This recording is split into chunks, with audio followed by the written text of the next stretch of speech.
Vamos seguir aqui. Olha, você que nos acompanha e tem acompanhado também as pesquisas de intenção de voto para a presidência da República, você certamente percebeu que nos cenários de primeiro turno, o nome de Renan Santos aparece com percentuais entre 1% e 4%. Talvez você não o conheça e nem esteja dando muita importância, já que ele fica longe dos líderes da disputa, como Luiz Inácio Lula da Silva, do PT, e Flávio Bolsonaro, PL. Mas, em simulações de segundo turno, pesquisa Genial Quest indica que Renan Santos poderia obter 26% das intenções de voto, enfrentando o presidente Lula, que nesse caso marca 42%. Dados de outra pesquisa apontam que, entre eleitores da geração assim chamada, geração Z, entre 16 e 24 anos, Renan Santos chega a marcar 18,6% de intenções de voto, superando nomes consolidados da direita, como Flávio Bolsonaro. Agora, você deve ter ficado mais curioso ou curiosa para saber quem é Renan Santos? Pois o Povo News recebe, neste momento, Renan Santos, pré-candidato à presidência pelo Missão, o recém-criado partido do qual é presidente, e também ele que é cofundador do MBL. Muito boa noite, obrigado pela sua participação, prazer recebê-lo aqui, seja muito bem-vindo. Renan, segundo o levantamento Genial Quest, 74% dos entrevistados não sabem quem é Renan Santos. Eu arrisco dizer que também talvez não saibam o que é, o Partido Missão, também chamado de o Partido do MBL, e que só foi oficializado pelo Tribunal Superior Eleitoral há pouquíssimos meses. E para começar, então, eu pediria que o senhor se apresentasse, identificando suas credenciais e onde se vê no espectro político nacional. Dissesse também por que é candidato à presidência, já que há figuras dentro do próprio MBL ou próximas do grupo, mais conhecidas, mais seguidas, talvez, nas redes sociais. Boa noite. Boa noite, Tardan. Uma honra estar aqui com vocês. Obrigado pela oportunidade. Muito bom me tornar conhecido. De fato, realmente eu sou um nome ainda bastante desconhecido, o que impressiona muito os nossos números nas pesquisas, especialmente dos mais jovens. Conforme o Tardan demonstrou, a pesquisa Atlas deixa claro que a geração Z está acompanhando muito o que a gente vem produzindo. E isso tem um motivo.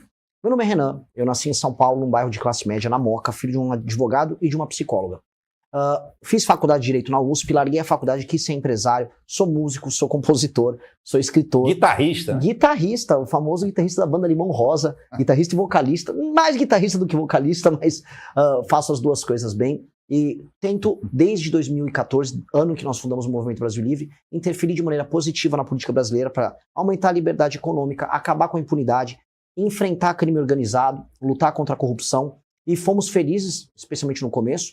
Tivemos nossos problemas com a direita, fizemos uma oposição muito dura ao então governo do Jair Bolsonaro. Vimos que o Jair Bolsonaro era fraco, covarde e corrupto. E com base nisso, falamos, precisamos ter o nosso próprio caminho. Bolsonaro tentou montar o partido dele e fracassou redondamente. Não porque não era popular junto à sua base, mas porque era desorganizado e pouco inteligente, sendo bastante honesto.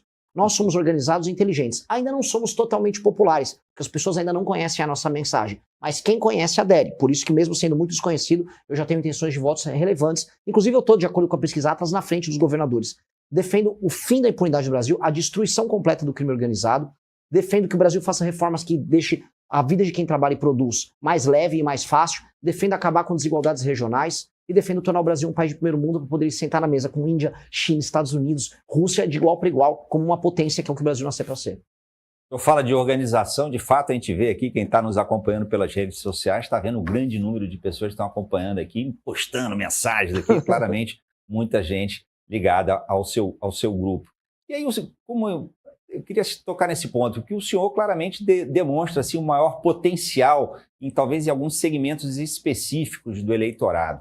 Eu pergunto, qual a sua estratégia para ampliar esse potencial? É através de ataques duros e agressivos até, às vezes, como fez recentemente em uma live, dizendo que o senador e pré-candidato Flávio Bolsonaro tem de morrer? É isso mesmo? O senhor não se arrepende dessa fala? Não, porque eu disse que ele tem que morrer politicamente. Inclusive, o Flávio Bolsonaro tem que morrer politicamente. O Flávio Bolsonaro é um câncer para a política brasileira. O Flávio Bolsonaro, com seu escândalo da rachadinha, seu envolvimento com milícia, foi o responsável por fazer o seu pai, o covarde do Jair Bolsonaro, trair a revolução que levou ao poder, a Operação Lava Jato e a esperança das pessoas em acabar com a impunidade no Brasil, e com base nisso fez acordos com o STF, colocou um petista na PGR, que era o Augusto Aras, à época, acabou com a então CPI da Lava Toga, que poderia gerar um pouco de checks and balances, né, freios e contrapesos ao STF, e tornou o país da impunidade. O Flávio Bolsonaro é um dos responsáveis por isso. Então eu não retiro nada do que eu digo sobre o Flávio Bolsonaro. Eu afirmo e aumento. O Flávio Bolsonaro é um problema para o Brasil e a família Bolsonaro também é um problema para o Brasil. Até porque eles capturaram a esperança de milhões de brasileiros que brigam um país diferente e transformam isso num culto à personalidade do Jair. E na questão eu tinha perguntado lá na primeira pergunta, no espectro político, o senhor se considera ali o Missão, né, o partido Missão? Depois eu queria que o senhor falasse também se de chamá-lo assim de um partido do MBL, se vocês ficam de alguma maneira incomodados ou talvez até ofendidos sobre isso. Acho que não, né? Mas onde vocês estão no espectro político? Estão à direita do PL? Nós somos um grupo de direita. Classicamente, se você for estudar as categorias clássicas de avaliação do que é direita ou esquerda, nós estamos à direita.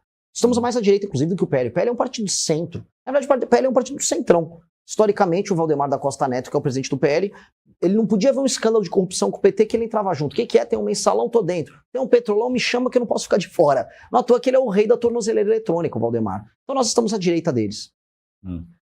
E o senhor propõe políticas talvez radicais contra crime organizado, né, com medidas inspiradas em, inclusive, inquéritos do ministro Alexandre de Moraes. É isso? Por favor, explica esse posicionamento. Ótimo ponto.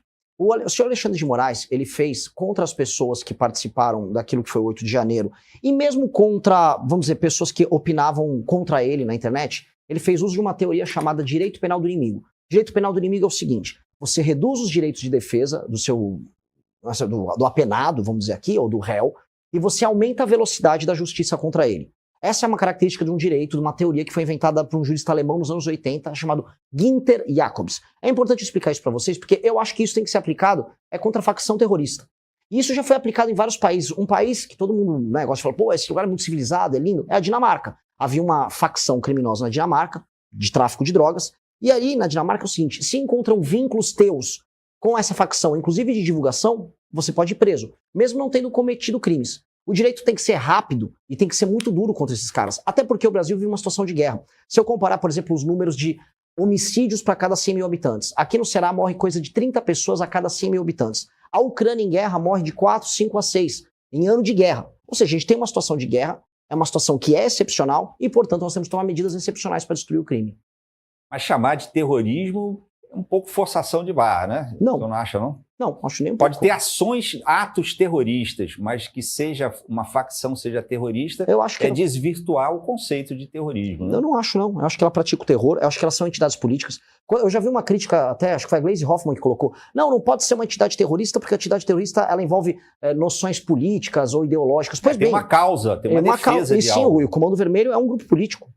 O Comando Vermelho faz ocupação territorial, ele tem bandeira, ele tem ideologia, ele tem perspectiva. Ele tem inclusive, vamos dizer, difusores culturais da visão de mundo deles.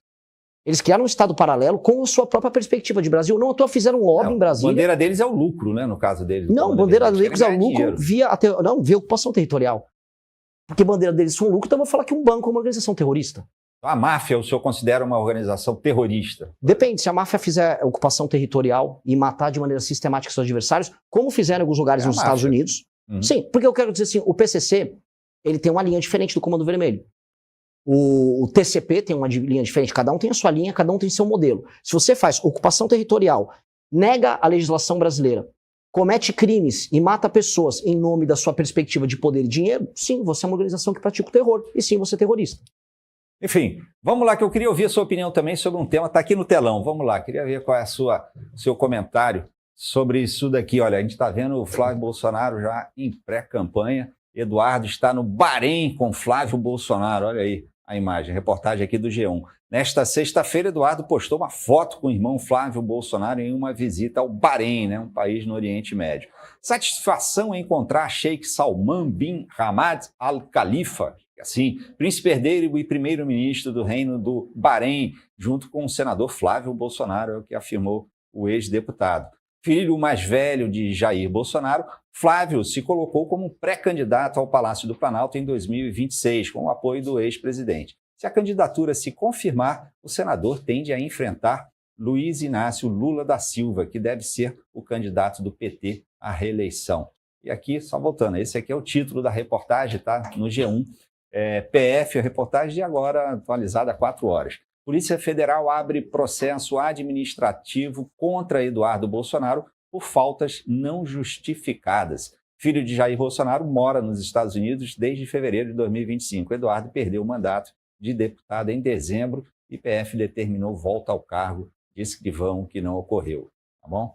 E está aqui. Queria ouvir já a sua opinião sobre isso, candidato. Como é que o senhor vê essa estratégia da família Bolsonaro que está usando essa visita ao Bahrein dos 2 irmãos? Tudo bem? Queria ouvir qual é a sua opinião sobre isso. Em seguida, a gente vai ouvir, já está aqui no estúdio conosco, Henrique Araújo, jornalista, colunista do Povo, apresentador do programa Debate do Povo na Rádio Povo CBN e o Povo CBN Cariri. Muito bem-vindo, Henrique, obrigado. Mas eu queria, candidato, saber a sua... Posso chamá-lo assim de candidato? Eu não sei se a lei assim? eleitoral permite. Tem que tomar cuidado com isso. Eu não posso falar com então certeza. Eu vou chamar de Renan. Ou pré-candidato. Candidato a lei meio que não deixa. Tá certo. Renan, se importa de chamar de Renan, não? Direto? Não, pode chamar o que quiser. Eu gosto do Renan. Renan, qual é a sua avaliação sobre essa estratégia de campanha sendo utilizada aqui pela família Bolsonaro, visita ao Bahrein e foi a Israel? Faz sentido isso?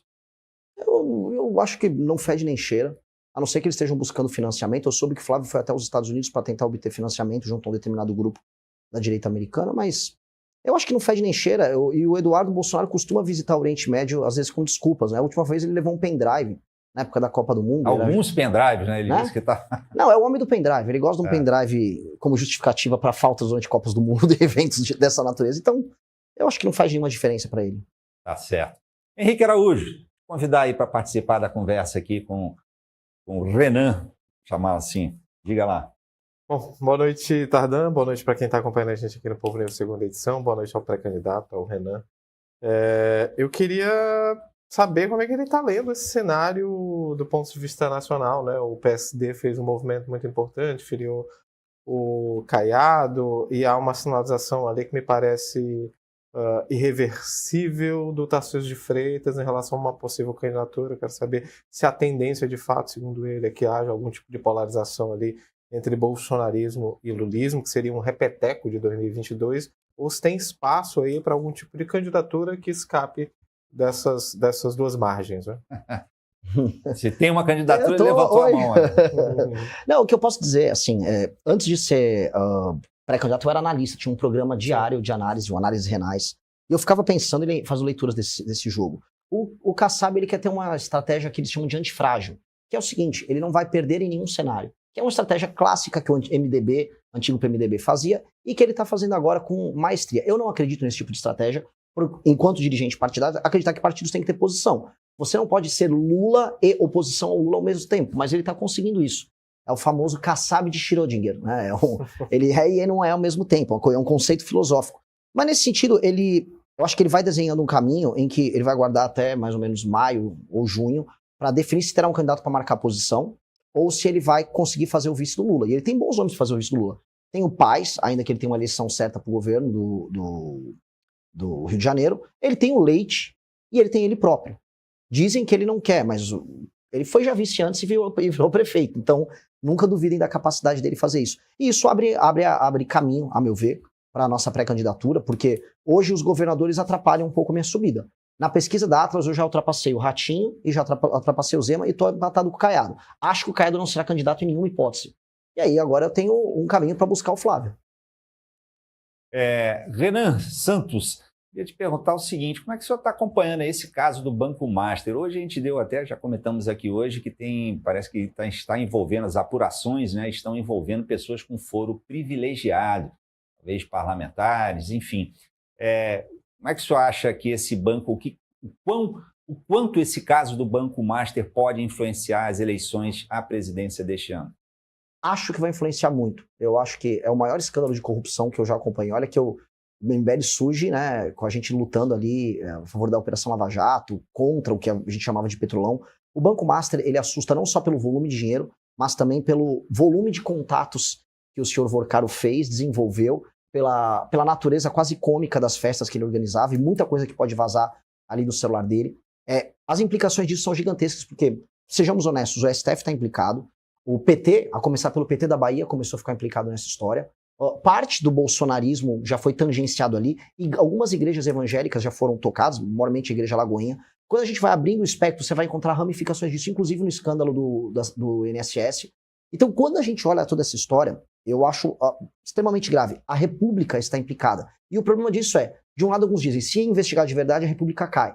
Mas o problema é que se não investigarem, a República cai também, por falta de total e completa credibilidade. Ou seja, eles vão ter que manter muitas coisas absurdas funcionando para que o senso de república, ou a sensação falsa de república, continue de pé. Então, vai interferir nas eleições, muito. A meu ver, tem implicações muito grandes sobre os dois campos, mas, e em especial sobre o Centrão, que pouca gente está conversando, mas os principais líderes do Centrão estão muito implicados nisso, porque eram os principais lobistas do senhor Daniel Vorcado.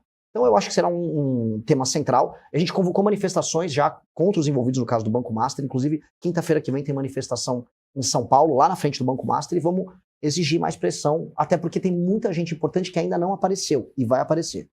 Okay. Henrique Araújo.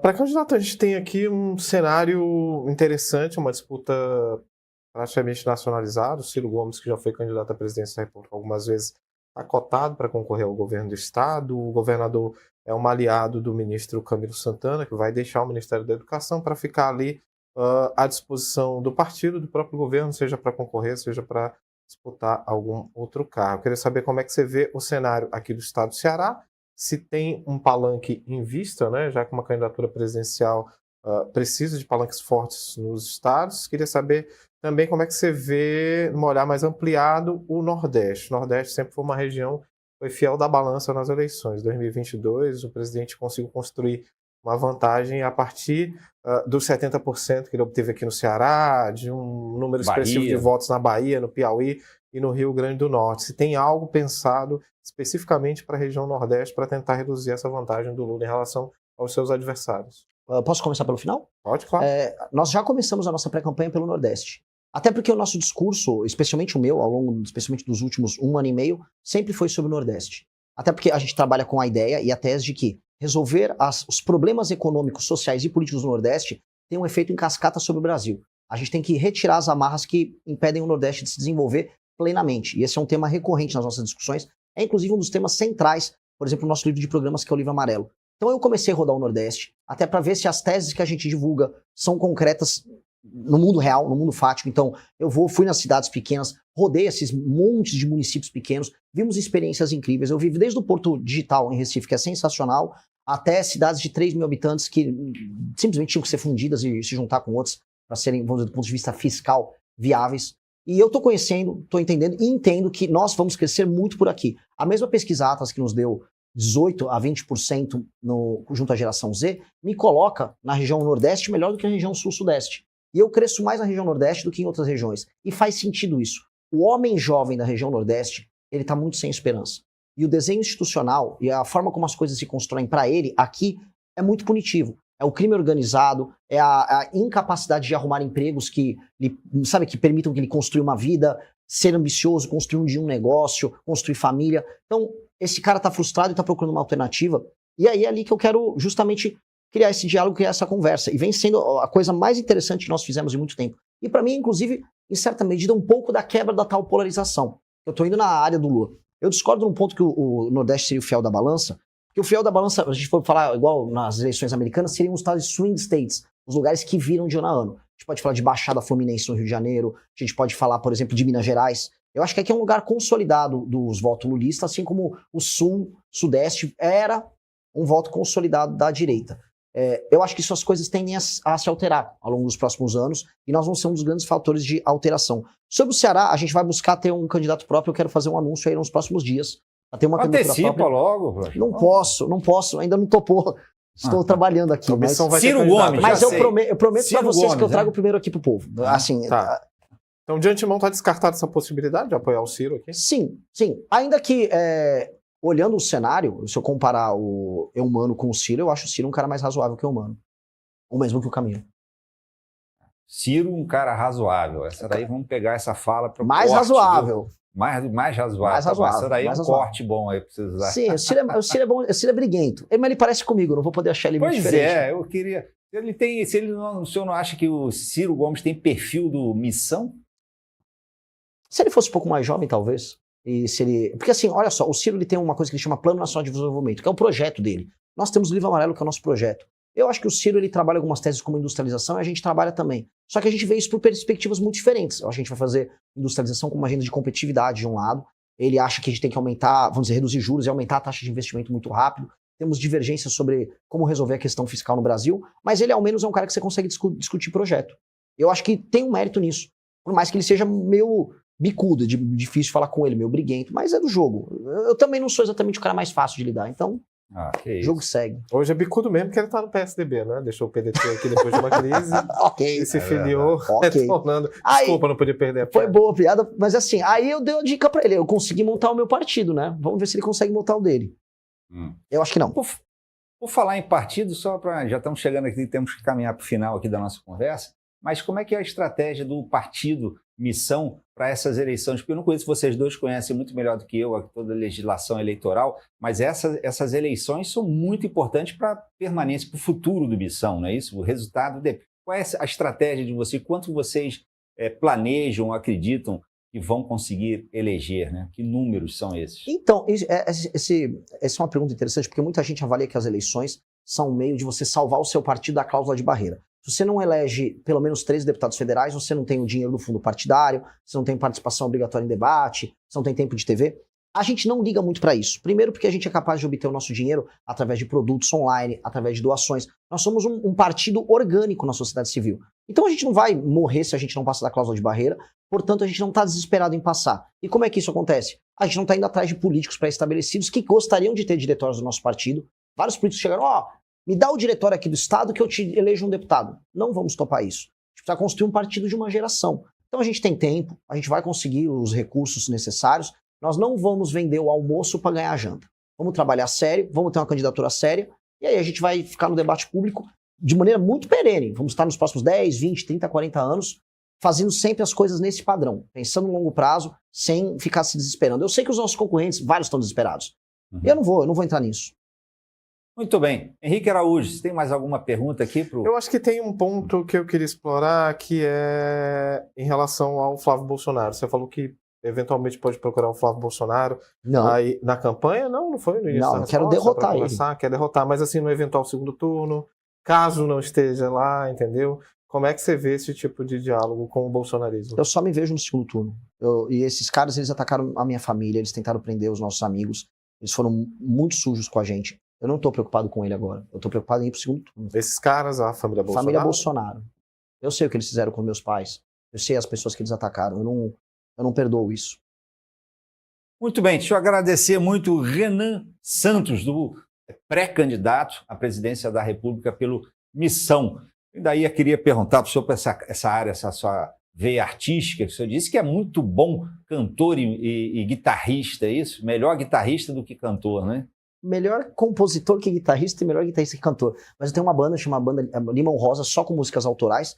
Começamos a tocar, começou a aparecer no Spotify, começamos a fazer show e a coisa começou a crescer, né? E eu vou fazer as próximas pernas das viagens que nós vamos fazer, além dos eventos. Nós vamos ter, o jingle da campanha também, imagina. Sim, obrigatório. Eu já acompanho jingles dos meus amigos do MBL há anos. Vou ter que compor meu próprio jingle. Até porque é uma campanha barata, a gente não tem muito dinheiro, então se eu não compor o meu próprio jingle, eu tô ferrado. O senhor tem esperança de participar de debates ali com o presidente Lula, com os candidatos à presidência? Eu acho que será chamado? Tenho certeza absoluta. Pode escrever. Compromisso firmado. Eu estarei nos debates. Eu já estou pautando o debate para as eleições. Eu tenho a maior militância das eleições. Hoje nem Flávio nem Lula têm a maior militância digital que nós temos. E o caminho do crescimento nosso está dado. Vai ser inevitável a participação das eleições, a não ser que as emissoras tenham algo contra mim. Mas eu imagino que elas terão mais problemas com o Flávio e com o Lula do que comigo. Eu tenho certeza disso. Tá bom. Renan Santos, muito obrigado pela sua participação. Prazer imenso recebê-lo aqui. Uma boa noite, bom fim de semana e quem sabe até uma próxima oportunidade. Muito obrigado, uma honra participar do programa. Valeu mesmo pela oportunidade, agradeço vocês dois. Ótima conversa. Obrigado. Muito bem, e você, olha só, ele falou tanto aqui, o Renan Santos falou da articulação nos meios digitais, e a gente está vendo aqui pela transmissão da gente aqui nas redes sociais que, de fato, tem um público muito grande nos assistindo, muitas mensagens aqui seguindo daquele um atrás da outra. Enfim, Aí, muito bem, muito obrigado a vocês que nos acompanham aqui pelas redes sociais.